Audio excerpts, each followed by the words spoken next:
Saint Faustina was born Helena Kowalska in the village of Glogowiec, west of Lodz, Poland, on August 25, 1905. She was the third of 10 children. When she was almost 20, she entered the congregation of the Sisters of Our Lady of Mercy, whose members devote themselves to the care and education of troubled young women. The following year, she received her religious habit and was given the name Sister Maria Faustina, to which she added of the Most Blessed Sacrament, as was permitted by her congregation's custom. In the 1930s, Sister Faustina received from the Lord a message of mercy that she was told to spread throughout the world.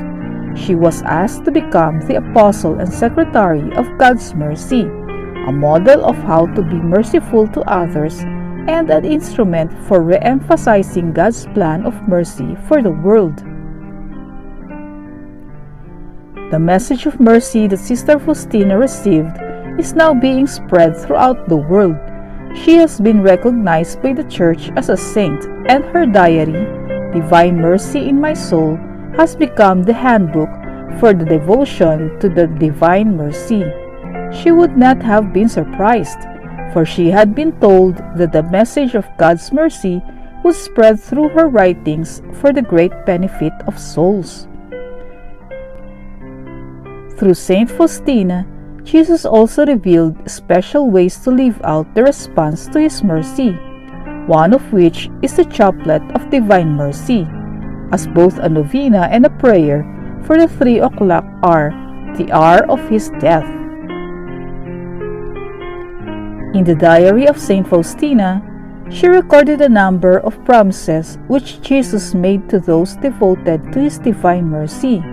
Here are a few of the most powerful of these promises, which have a special focus on praying the Chaplet of Divine Mercy. It is worth reading and listening to these promises a number of times to fully understand them. Oh, what great graces I will grant to souls who say this chaplet. Write down these words, my daughter. Speak to the world about my mercy. Let all mankind recognize my unfathomable mercy. It is a sign for the end of times. After it will come the day of justice. While there is still time, let them have recourse to the fount of my mercy. Let them profit from the blood and water which gushed forth for them. Say unceasingly the chaplet that I have taught you. Whoever will recite it, they will receive great mercy at the hour of death. Priests will recommend it to sinners as their last hope of salvation.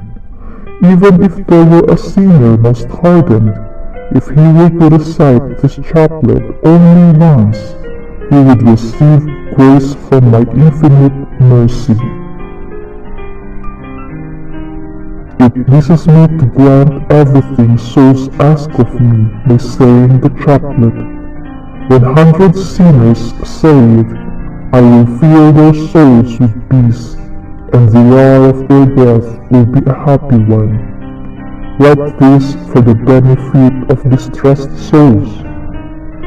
When a soul sees and recognizes the gravity of its sins, when the whole abyss of the misery into which it immersed itself is displayed before its eyes, let it not despair, but with trust let it throw itself into the arms of my mercy, as a child into the arms of its beloved mother. Tell them no soul that called upon my mercy has been disappointed or brought to shame. I delight particularly in a soul that has placed its trust in my goodness. Write that when they say this chaplet in the presence of the dying, I will stand between my Father and the dying person, not as the just judge, but as the merciful Savior.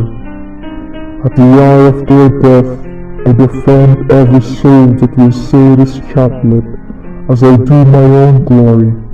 When this chaplet is said by the bedside of a dying person, God's anger is placated, and His unfathomable mercy envelopes the soul. I desire that His mercy flow out upon the whole world through your heart. Let no one who approaches you go away without that trust in my mercy, which I so ardently desire for souls. Pray as much as you can for the dying. By your entreaties, obtain for them trust in my mercy, because they have most need of trust and have it the least. My daughter, help me to save a certain dying sinner. Say the chaplet that I have taught you for him. When I began to say the chaplet, I saw the man dying in the midst of terrible torment and struggle.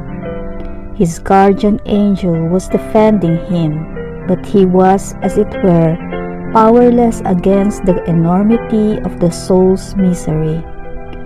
But while I was saying the chaplet, I saw Jesus, just as he is depicted in the image. The rays that issued from Jesus' heart enveloped the sick man, and the powers of darkness fled in panic. The sick man peacefully breathed his last.